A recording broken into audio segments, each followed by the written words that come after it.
This is the TIpp Topp Podcast, the TIPP podcast, hosted by myself, Keaton Ditchfield, and we talk about everything to do with the outdoors. That's fishing, camping, hunting, birds, wildlife, conservation, and a whole lot more.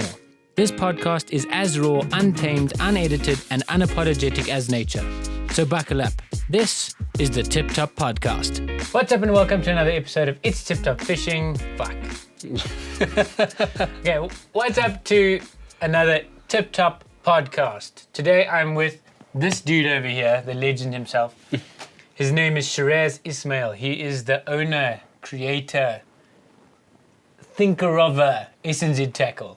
Mr. SNZ Tackle. So what is SNZ Tackle? The smallest specimen store. The smallest. So SNZ Tackle, for those who don't know, is a specimen-specific tackle store. So if anything you need that is specimen-specific, so if you want to catch carp that are bigger than, 5 kilos, technically a specimen carp is 7 kilos. From 7. No, 7 kilos and up. But if you want to catch bigger carp, you basically come to this shop, SNZ Tackle online, snztackle.co.za, or you come here and you talk to this oak right here, and you get all of the advice that you need for specimen fishing. So how did SNZ start? Dude, the longest story ever. Yeah, it's a podcast. The longest story ever. So well, I started with tactical gear. Tactical gear, what does that mean for those who don't know what it means? Literally paintball stuff, airsoft stuff, self-defense stuff, and I was like really struggling to get it going and rolling. And one of my customers gave me a bright idea and said, dude, you fish so much, why don't you start with the fishing gear? Yeah. And I was like, okay, let's go with it. So I took the little bit I had, started in China more, started driving around, meeting people, rock up at a dam, sell at a dam. So from your car? That's it. So it was like fish and be fish on, and someone's there to collect the parcel. Yes. And you'd be like, just wait a second, we just into a fish here. And it was that kind of situation. And it just grew from then, you know. And, okay, so from car, then where did you go? Dude, it went into the kitchen. Is it? Literally, we'd be like having supper and I'd be selling in the kitchen, in the house, in the lounge, and wherever I could display something, I had to do it. But you have a dream, and whatever else was around it didn't really matter. You just tunnel vision and thought of what you wanted at the end, you know? Yeah. So then from your kitchen it went into I'm getting the step by step, I'm getting the whole story. Yeah, it was literally like you got your kid's birthday party and people are buying stuff and you're telling the wife, okay, cut one piece extra cake so you got a customer with you. And so that's how it grows. You just give guys cake and food. And it was coffee and it was like tackle and it's birthday party and people are singing happy birthday and the clients. But it was like that dream. It's like whatever it is, you're going to get through it, you know? Yeah. Then it was the next step where I kind of like had a car parked in the garage and I'm like, let's start to use the garage. So it was tackle, car in the middle. You And visit me, I reverse the car out and I'd start selling. That's when I met you, when you were in that first garage. Yeah, you'd see this it's MP200 Nissan. Yeah, MP200. Parked outside. MP200. And then you walk inside and you literally, what is the square meters? It was like, dude, it's small. 3 meters just for one by car. 4 meters. just for one car. And then literally when I saw him, the amount of gear that he packed up on the walls, the only space that wasn't covered was the roof. But even then he had some stuff hanging. Yeah, and I never needed to paint it. There was no purpose for it. Everything was covered, so it was like just pack and everything was covered. Yes, that's no cool. reason for paint. You know, one shoddy light there and it looks like a dingy deal. And then from there, why did it grew, hey? Why did it grow? It grew. I just decided, okay, area, let's move. Let's get a bigger house for the family. Let's get something. And you did a lot of Facebook advertising. A lot of Facebook. I basically lived on all your social medias, on all your selling platforms that you could download off the App Store, put it on everything you could think of. So it was to build clients, build a name, build everything. But you not built realizing, a community, really. from what I would know, say. I mean, from what I came into, because you were in the game before me. I would say so, because it wasn't just a brand that was going to sell you tackle. It was going to give you advice. It was going to get a page to you. It was going to get you in contact with the right people at the venue, at whatever it needed to be done. Yeah. It needed someone just to try and work it, and it was like, okay, it's a big dream, but we'll try. We'll try. Yeah. So sat with the family and decided, okay, let's move to a better area. Yeah. Let's move central, let's be close to a highway, let's do something. And that would be a stepping stone to an actual bigger store. Yes. So you moved into garage number 2, which lasted how long? It was actually a side section on the house we built up first. Oh, so you stole your children's extra bedroom. That's it. And it went from 1 garage into a 1.5 garage. And 3 months into it, we realized, shit, we have a problem. The 1.5's now not making it. Too much and then stock. it was like, okay, we've got an outhouse on the property and let's work from there. And it was like much bigger. Which is where we're sitting now. And we have the same problem again. Yeah, it's full up again. But the thing is, you've expanded a lot in terms of brands. You've got, if the brand is in the country in terms of carp fishing, Specimen carp fishing, Shiraz has got it. You've got what? It's like you've got Quarter, for just looking around now, you've got Fox, you've got Quarter, Gardner, you've got Nash, you've got Nutribait. Fish Clinics, Nutribaits, Sticky, mainline. Stealth Boilies, you've got, that's Nutra, Sticky Baits, you've got Jurassic Carp, what's that green stuff there? Monster Carp, as well as Ridge Monkey. You've got these leads, what's these leads? Also from Monster Carp. Is it? Now these leads are actually pretty good, because I find a lot of leads are overpriced for what they are. You're paying 27 Rand for a lead. How much are your leads here? Starting anywhere from $8 going up to about 15, 16. But 15, 16 is for like an 8 ounce. On the bigger sizes. Like yeah, so that's pretty epic. And then what, the other brands, you've got Daiwa, you've got Sonic, Witchwood, NGT. He's got all of the brands. Everything is sorted.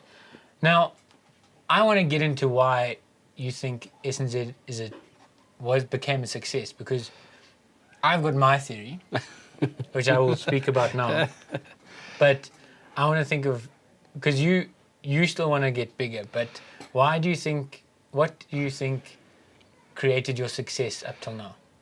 I wouldn't say it would be success up to now, or my success, or being here is because of just my hard work. Everything to do about me and my brand is about my clients.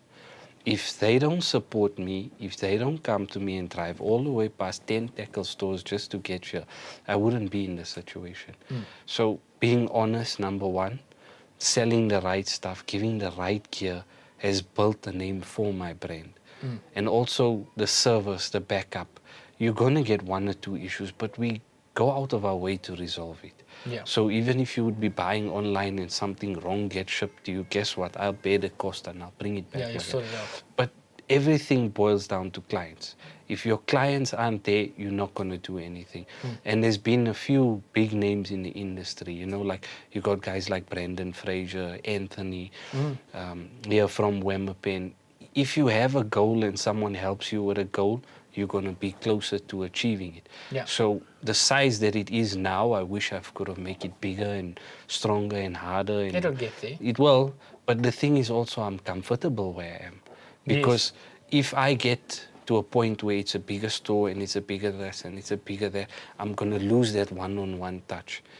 If you walk in, I need to find out what you need to fish and sell you the gear to that from the various brands that I keep. See, that's why I think you got your success. Because from when I started to know Shiraz, before I even started TIpp Topp Fishing, he would actually give a shit. He would care about your fishing. So you would, because he talks to anglers actively. He's not like the normal shops where they're like, "How's it? How's your day? Cool. Can I help you? No, I'm just looking for that. Cool. Let me know if you need any help." He's not like that. Shiraz actually goes, "Where are you fishing? What are you doing? How are you fishing it?" And because he talks to everyone, he's got this wealth of knowledge in his head that he's like, I don't know, he's like a hard drive for carp fishing. But he also cares about your fishing. So like when I was starting out, I'd go, how's it, Shiraz? Yeah, no, this and this and this. And I need help with this. I'm struggling. I don't know why I'm not catching. For example, when I was starting to fish at Bersach. And he'd go, no, this is how the guys are catching. You must use this rig with this spoilie. Make sure to do this and this tip and trick. And yeah, if you should get it by doing this. But if you don't, let me know, and then maybe we can try something else. And he would actively go, don't buy that, you're not going to use it. But use this is better. And you'd get to the bank, and then you'd actually go, oh, okay, because most of the time you don't know yet. You don't know. Sometimes you what you call it impulse buy. Yeah. As a retailer, we look for impulse because we're upselling. No, but you make money from it. That's it. But if you're sitting on the bank and you'll be like, dude, I just bought a whole lot of things, but it's not the application I need. So you need someone to say, okay, in this situation, X, Y, Z. Yeah. So when you left, first of all, you're leaving with confidence. You've got a game plan. You're sticking to the game plan. I'm making sure you've only got the stuff to go with that game plan. Yeah. If you had extra things, you find that you start fidgeting around and you lose track of what you want to do. So when you come in, you get the right stuff. You go onto the fishing. You smack the fish. Yeah, and you fish with confidence, which is probably one of the most important things. If you fish and you doubt yourself, you're probably going to change sit. You're going to fish in a way that you're not sure. Your rigs might not land the way you want them to land. And then you find at 3 o'clock, we didn't get a run. Okay, let's back up and go. Yeah, you could have had a bite at 4. You could have had a bite at 5. You could have had it at 6. You could have had a PB in between. Or if you fished the way you're confident in, you could have picked up a fish before that. That's it. No, it makes a lot of sense. Like, there was a client of mine, Dino, wonderful guy, excellent dude. I really like him. And he came here and he just wanted to start specimen fishing. Because he wanted to see it. He saw it on videos and stuff, and he was like, "That's something I want to do." And he came to Shiraz, and Shiraz was like, "This." I wasn't there at the time, but I'll tell you how I found out what he bought. So Shiraz was like, you need this, and this, and set him up with a proper kit. And Dino's like, cool, I've got everything. Dino arrived on the bank with his stuff, and his stuff was good quality stuff that he can use for years. Some of those things, like, for example, one of these things. These are, what is it called? The Fox Mini Swing. Fox Mini Swing. This thing is great, and Dino had a set of them. He wasn't sure what they did because Shiraz sent them to me, and I knew I would teach him how to use it. And those swings are going to last how long? 10 years if you look after it. Long. And yeah, now he's got a decent kit that he can use for many venues, catch lots of fish, and enjoy the sport, which is pretty cool, I think. That's what you want at the end of the day. You want someone to come in, buy what he needs, go out, get into big fish, and consistently. Yeah. You don't want one-hit wonders. You want him to be the one-hit wonder. If he's got the tackle for it backing him, the brands backing him. You know, I mean, if you look at like 15 years ago, a lot of the guys, you even hear of the stories, now we had to import. Guys like myself, guys like other guys in the basically in the industry have all advanced it in such a way that you don't only have to click overseas and buy. Yeah. You can buy it locally. Yeah. Well, and it's an international brand that's now local as well as the local brands now. Yeah. So, you know. Well, like you get a local fox, but it's foxes from that's and it. local and quarter, and you that's know the from selection we are spoiled on now. Yes, you talk got about tackle that. Yes, I'm looking at half these things. I know what they do, but I'm like, I'm looking at a row just here of like 15 types of hooks. But speaking of big fish, what do you think the difference is between catching little fish and big fish in terms of carp? You know because what? that's a tough thing that a lot of guys that are moving a lot of guys move over thinking they're gonna hit 30s, 40s, and 50s and all of it. And I explained to them, you got to work up the cycle. You got to get the first 3 months or the 6 months in understanding what you got to do on the rigs and understanding why you buying a rod that costs so much compared to a cheaper end rod. Yeah. Then they slowly start getting into fish, understanding the rigs and all of it. So first of all, PB on Papgooi would be, say, maybe a 5 or a 6. Get into Specimen and pick up a 8 or a 9. Yeah. And it's not that there's anything wrong with papgooi. I still No. do it. We all enjoy it, you know. It's a wonderful But type of fishing. It's just the little bit- focus is different. That's it. It's just a little bit of tweaking and understanding why we're doing this, why we're doing it. And once the guys get it, they're like unstoppable. Sometimes I see the pictures that come and I'm like, dude, I wish I was on a bank with you, but I'm in the store looking at your WhatsApp. Yeah. See, I think in terms of, if you're going from papgooi to specimen, just the hooks are usually a bit bigger, the baits are usually a bit bigger, and you're not drawing in the big schools of little fish. Because little fish school in bigger numbers. Sometimes, I tell you, at some places, everybody, AKA, calls them shit boxes. And when they come onto you, you also get hammered. Is it by just But little fish after little fish? That's it. And it's also time of year. If you're in summer, that's what's going to happen. If you're in winter, you're chasing the PB. It's slower on the runs, but something big's going to happen. Explain that for the people who don't know it about We find small that fish versus if- bigger if- fish in terms of summer. I winter. won't say it on my knowledge. I'd say it on the catch reports that I get. So we look at summertime, you find a lot of smaller fish come out. They're active with the heat. But higher numbers. High in numbers, yes. If they can peck on your swim, they can really clean it out, give you a hiding of your life, and you'd be busy, but you got like 26 runs for the night, of which one is a weigher. Yeah. And One at of those over winter 7 would be, kilo. okay, I'm mouse trapping and I'm sitting there for a day, and then after the second day, here's a decent fish, you know? Yeah. So yeah, I think the bigger fish are affected by the cold less than the smaller fish for some reason. They all are cold-blooded, but it's Yeah, we but the tend to- bigger ones tend to move. If I and they notice tend to when eat in the winter. PBs that the guys get, a lot of them pick up a lot of PBs in the winters. And so in a lot of October, the- before the spawn, the thing is, The pre-spawn. the smaller pre-spawn fish cycle. I'm not 100% sure on this, so you comment in the comment section below what you think. But I don't think the smaller fish are sexually mature yet.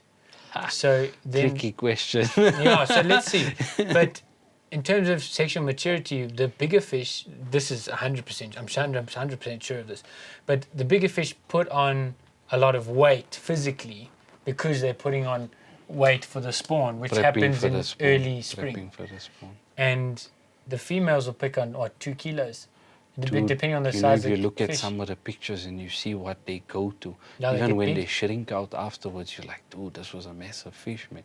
Mm. It really packs on weight, really packs on. So timing is so important. Presentation, being in the right place, you know, that's also, you could papgooi and get a big fish, you could specimen and get a small fish. Yeah. It's just how you did it and the best way you applied it as well. But see, specimen fishing isn't necessarily a seasonal thing. No, You can right still through, catch right a through, 30, right through. 40 pounder in summer. But if you are trying to get the biggest fish of your life, which is a PB, personal best, then you are more likely to catch a bigger fish in winter, but you might blank because it's harder to fish in winter. Dude, It's much harder. I sat pumped up, ready to go for a session, sitting on the wild water, 5 days, not even the wind moving the alarm. It was still, you got so bored of the guy next to you. But we went in summer, and I hit my PB in summer. Okay. So you're in a catch situation, but Yeah. I find that a lot of specimen anglers chase the winter. Yeah, they do. They You chase hear, the wind. No, I'm going to fish in winter. I'm like, why? I can fish now and winter. Yeah, that's me. I'd fish now in Yeah, winter. me too. Literally open a shop, fish, go back, come back, go back. Everybody knows I do that. And your PB? Tell us the story. Look, Where my did you go? PB, I would say I don't get enough fishing done. I don't care. I would PB fish a lot and live a lot in the fishing, but since you've got the store, so now it's like limited. Yeah, but so who cares about compared to PBs? the- PBs is like No, a but cock if- measuring competition. If you is- look at it at the type of angler, I would say I don't chase big fish. You just like specimen carp that are I bigger just than a certain love it. They size. can be beautiful at 7 kilos, 8 kilos. They can have two tones. They can be mirrors, leathers, whatever. That's what I like, you know. So I wouldn't say it would be quantity where I want to catch like 30 a day.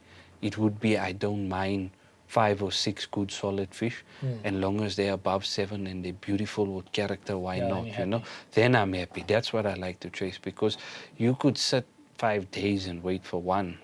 Or That's you true. could have your alarms going off one way and then having plenty good fish. And I just prefer the plenty good fish. Long as it's in the weighable and specimen, I'm happy. So PB being at like a 16.9. That's a big fish. It's almost Dude, 17. if you've seen what's been coming out this past year that went by, dude, No, I'm it's like, good. we need to like really step up more fishing. Yeah, it is what it is. I don't care. For me, it's my own journey. You know what I mean? I really think that people get lost. It's a journey, and that's why I've opted to help people to get them there. And my personal fishing, I just love being busy. I really love it. Like, we go fishing and we get like 15 runs at night, and I'm like, yeah, that's now working. It's not one hit wonders. You're getting more runs, more fish. Yeah, So your you've worked out the method's formula. working. You had a great session at Durandra the one time. You like, because Durandra is usually a very difficult venue. Usually Oaks can blank there fishing 10 days, but you had what? You went to for 3 days, hey? Yeah, And it was was it around winter, about was it- 4, caught in a storm, gazebo blown away, situations like that. What But we happened there? fished. Tell us the story. Look, we got in perfect summer. First day was fine after getting stuck in the mud and moving cars around and trying to get out. And then second day came in, checked the forecast, rain is coming. And the weather just went sour after that. Is it? We were literally like waves like this high crashing in and thought, dude, I'm on the ocean. And Let's get the boogie boards out or something. you dropped lines into the boat there, eh? Yeah, drop lines, had an epic session. And it wasn't like we call it a one-hit wonder session. We went back, we've had good sessions there, like really Plenty good fish. sessions. I love being in the wilderness and the next guy fishing near me is like a kilometer away. Yeah, and then you've got wildebeest walking at the back. And but that adds character, man. You're like super hot and you just chill in the water and next minute there's crabs and shit around you. no, that place is amazing. I used to work 15 minutes away from it and I had no idea. That's before I got proper into fishing. Beautiful. I had no idea it was one of the most prolific waters.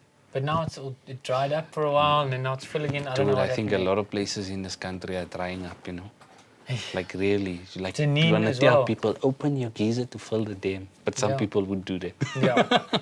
But yeah, you see these pictures of Dunedin and stuff. If you wanted a little hot top tip, is take snapshots of those dams when they are down. Because when they're down and they're up, it You means actually you can get see to the see. structure. Exactly. Oh, there's a huge log there. There were Okay. sometimes where For the example. fish finder GPS would put us on the spot. And with the level going down so much, we'd be sitting in the spot that we were fishing. Fishing. And you could walk around and see, okay, this is what we're fishing and that's what we're fishing. But we just hope and pray that the rains will come, get the water Yeah. levels back up so it doesn't affect the fishing too much and the Yeah. fish, you know. Kwaggahoek apparently now. Full. But There's that place people fills up drying quick in the with the water. rain. Yeah, it does. But also empties quick because of the irrigation. Yeah, See but a the farmers beautiful turn it on place. and the thing goes down. Beautiful place. I love that place as well. I also like it. They've got one croc, which keep all the anglers on their toes. You just see everyone like crapping themselves going out at night, looking around. Meanwhile, it's easiest to spot a croc at night because their Day eyes or shine. night, dude. I'm one of those guys. If something touches my leg in the water, I'll hop into the boat. Yeah, dude, you just got to bring a long stick if you see that little thing. See that motherfucker coming towards your boat. I'll take it's my fish. Okay, so you've also fished Kwagga, eh? Yeah. Is that where your PB came from? No. Mine actually came out of Bersig. Bersig? Yeah. Nice. Look, I started there a long while ago and I've got a good fish out of there. I've fished a lot of local ponds. I love local ponds, urban fishing, quick in and out sessions like that. And the little dams also seem easy, but they're fucking hard. Dude, people think, So I'm hard. just going to take a bag of boilies and nail 10 fish or the biggest fish. It ain't that easy. They're It ain't so that easy. pressured. They know that water's so clear, especially at Bersig I'm talking about. Those fish know what's going on. You have to make sure you're perfect or you're going to blank. You gotta apply your knowledge, your mind, everything to it, and you're gonna get the fish. You know? And discipline. But I think also spending time on the bank, because the more you spend time on the bank, the more chances you have. So I could come in 100% prep, but I could be placing this whole thing in the wrong place. Yeah. And whereas someone would be like, let's just pop it out, but he's getting more fishing done, so he'd get into more fish, you know. Yeah, I think that's probably why my PB, like I know I don't care about what people think of my PB, it is what it is. 14 kilos, 0.2, I think, something like that. But I don't do long sessions. I'd like to, but I'm too busy. So the longer sessions prove to be more fruitful at the end. Especially for the bigger fish. If one big fish comes through in 5 days, you're probably going to catch it. But if you're there for 5 hours, 6 hours, I do a lot of 12-hour sessions, maybe 24 if I'm lucky. Like with the store, that works against me because it would be go drop lines 8 o'clock at night, be up early in the morning 5 to go to work, from work come to the store, run the store, and then be back to reset your stuff at 3 o'clock. So I get very limited time at night only to fish. So that's rig up, bait up, drop lines at night. So it's also a big disadvantage, but I'm trying to maximize that as best as I can. So using limited resource, which is my time, which is limited, and using that to get the maximum amount of runs out of it, you know. Brandon Main, I remember when we were... Dude, if that early. man's listening, he can catch a fish on the stompy. No, Brandon Main can catch a carp in the middle of the damn ocean. He's an incredible angler, but I remember he used to do a lot of night sessions. Go to work, because he used to work at, I think it was Mia's, for a while. And he used to go to work, finish work, pick up his gear, go to Bersig or Emerentia, whichever venue he was targeting in, smash the fish, wake up early, go home, shower, get to work. But he was tired at work, but he did it. And I think he did it one time for a month. He did that every night. But he worked out, I think it was Emerentia, he worked that place out. He didn't blank, he caught shit tons of fish, but he put in the hours. And I think it's what you said. You put hours on the bank, you learn, your opportunities get better. You figure out the patterns. You're pre-baiting, you're getting them onto the swim, they're cleaning out a nice area for you. Yeah. You're baiting a little more and a little more. And as soon as you start popping rigs, they're there, so it becomes a little bit easier. Yeah. But time. The more time you put into it, the more you're going to prepare, the more you're going to gear yourself up, the more ready you're going to be for that. And then, where do you think, this is a bit of a random question, where do you think the industry is going? Because you said back in the day, you guys had to order and import everything. Look, where do you think everyone's going in general? Because you've got quite a good perspective, because you talk to guys every day.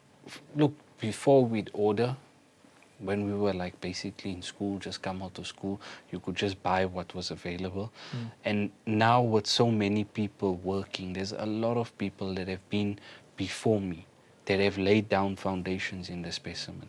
Yeah. There's guys like myself that are now recently only 5 years into it, that are advancing it as best as I can, because I believe it would not be just coming, doing my thing and leaving. It would be leaving a legacy for the next person to take over and to work. You know, it's if you got so much passion for the sport, you'd put so much effort into the sport. I mean, it would be working an 8-hour shift, sitting in traffic, and then coming home and pushing another 6 hours into developing it, you know? Yeah. And if you see the amount of work that people do, you got guys like Stealth Baits doing late at night. You've got MCT. Calvin Crafts. You got guys like Andre from from our bait division, and they do a lot of work. And these things, you know, you appreciate it when you understand and you in the industry, because it's not just I roll for 5 minutes and I'm going to sell X amount. 20 kilos of I've bait. got to roll for hours and hours and give up family time and give up this and give up that. You got to make sacrifices. And with everybody making these sacrifices, it's getting better and better and better and more easily accessible. So a lot of people that coming in, if you were to come in 10 years ago, you wouldn't even know who to ask. You wouldn't even know where to go, what to buy, where to get a lead, where would you get hook link. You wouldn't know that. Yeah. But social media, the marketing Facebook, from everybody is so advanced, like yourself with your videos. Yeah. Guys learn a rig and they'd come in the store and like, I saw Keaton do this. Yeah, and I'm like, tell Keaton he's a pansy. But it's all things like your contribution, and now you've got We Fish as a website, which is even a big step. This is a big step forward in the industry. People look and say, no, it's just a website. If you understand the amount of work that every little person does, and the total contribution at the end is phenomenal. If you haven't seen it yet, go to, wefish.co.za. Yeah. It's a fantastic website created by Brandon Fraser. He's one of the Team Quarter guys. So big time dude in the carp fishing world. But what he's done is he's created this platform whereby it's still a relatively new website. But what he's doing with it is that he's creating a platform whereby he's got magazines that go in there. He's going to bring on some of my videos that teach people. Basically, it's a fishing hub whereby if you need to know shops in the area or whatever, you go there.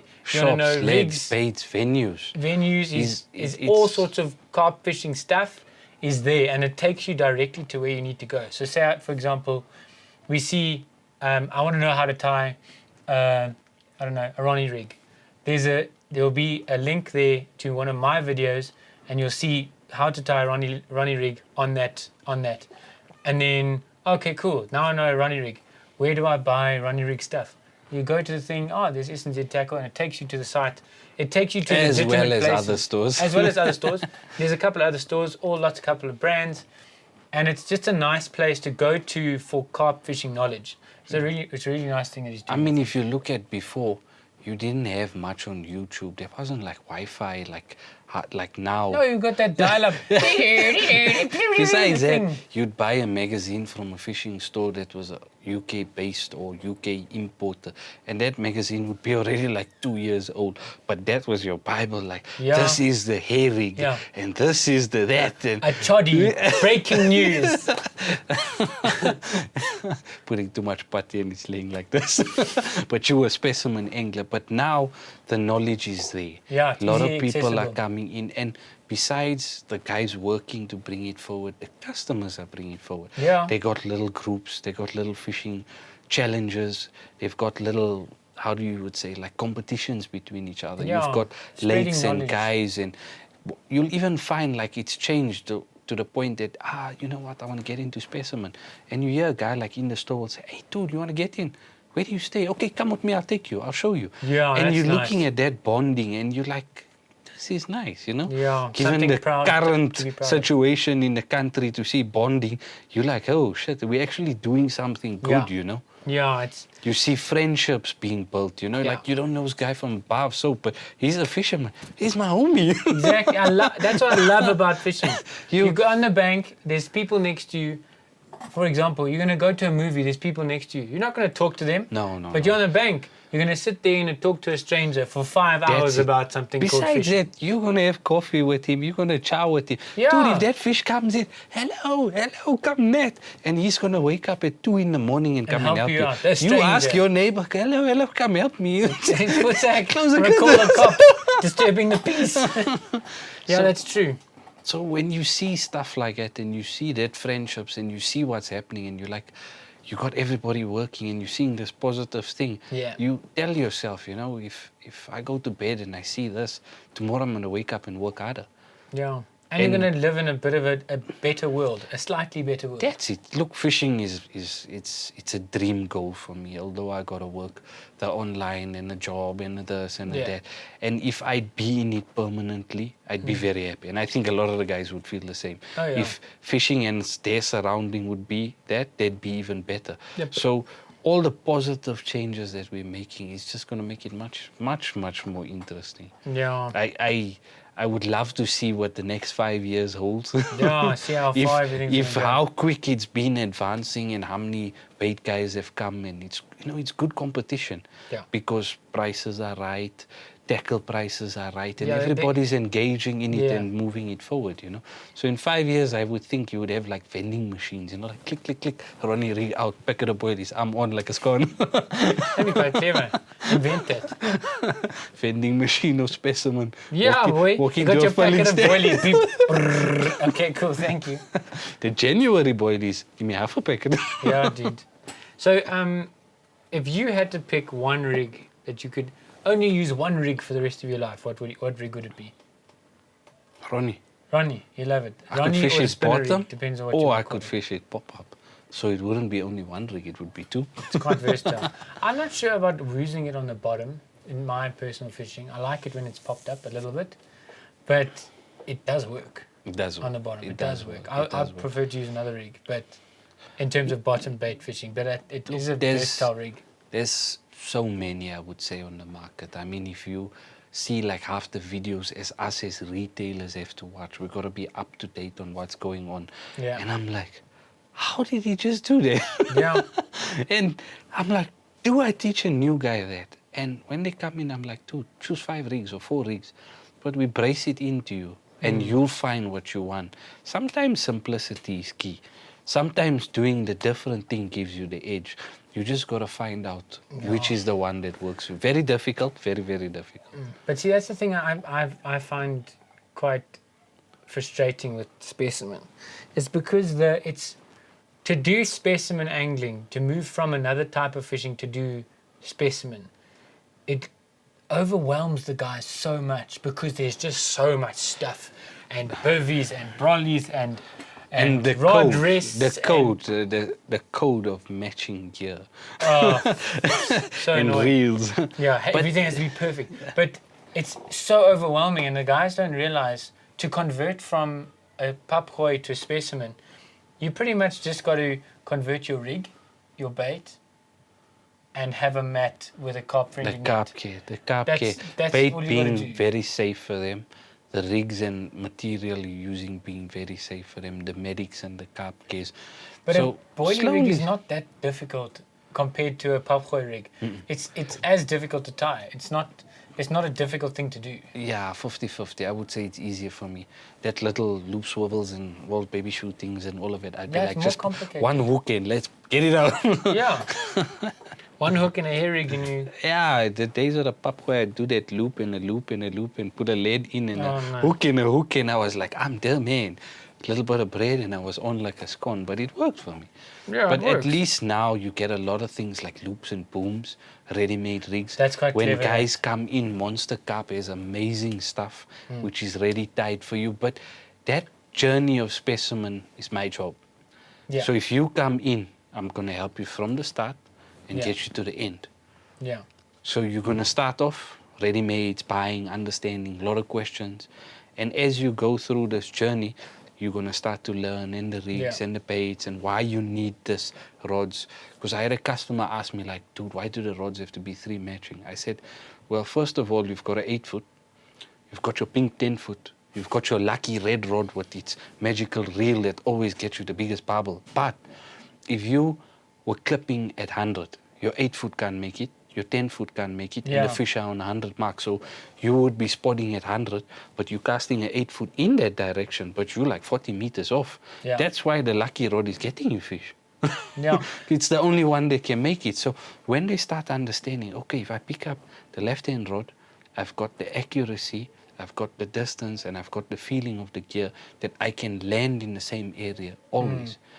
And then if I've got the reel, then the line capacity and everything's balanced. Everything works out. And once they understand it and start getting the fish, then it's very easy for them afterwards. For me, the only reason why there's 2 reasons why I like actually a matching set. The first thing, it does look nice. We admit it does look nice. Confidence makes an angler. Yeah. But the main reason is the fact that it doesn't matter what rod I pick up, I know how to fight it. Because it's the same drag, same rod, That's it. same reel. Casting, even though it's this rod fishing, versus that rod, they're both the Casting, same. fishing, everything. Everything's the same. Not only that, when you have those sunsets, you get those beautiful pictures that every specimen angler Every knows. specimen It's angler. like we've got 50 at sunset, we've got 50 at sunrise. You know, I won 2 of those competitions, From Carp Angler, that thing. I was like, okay, clear.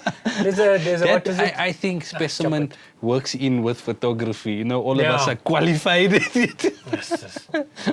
So it's so dope, but it's stupid things that we enjoy, man. Dude, you must We even love see it. when the guys get the fish, like, no, hold it this way, hold it that Yeah, way. hold Da, da, da. And then you ask him, like, Don't did straighten you... your arms at Yeah, shooting. hold it right. And then you'd find, like, okay, go take a picture of your kid at school, like, right, done. It's fine. Sport's over.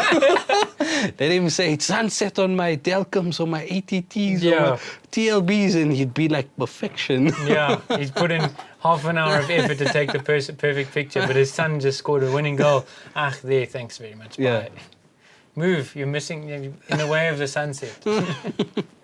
That's cool. Okay. So I'm going to do a shameless plug quick, because just before we end this, if you guys need any SNZ Tackle stuff, go to snztackle.co.za. All of your carp fishing needs are here in terms of bivvies, brollies, hooks, hook links, chairs, nets, cradles, mats, baits, hats. You even got shoes here. Hats. Carp fishing shoes. Variety. You've got everything you need. Go to snztackle.co.za, and the delivery is usually under 3 days after payment, and you can get it nationwide in South Africa. So anywhere you are, you can get his tackle and all that kind of stuff. 3 days. So I just want to say thank you so much for coming on to this. It's a pleasure, always. And love it. yeah, I owe this guy a lot because he was one of the first people that backed me. So he's a wonderful man. He's a wonderful shop owner. He's a wonderful fishing, he's got a wonderful knowledge of fishing and carp fishing. So I just want to thank you so much. And yeah, till next time, I will see you next time on It's TIpp Topp Fishing. Till then, tight lines, guys.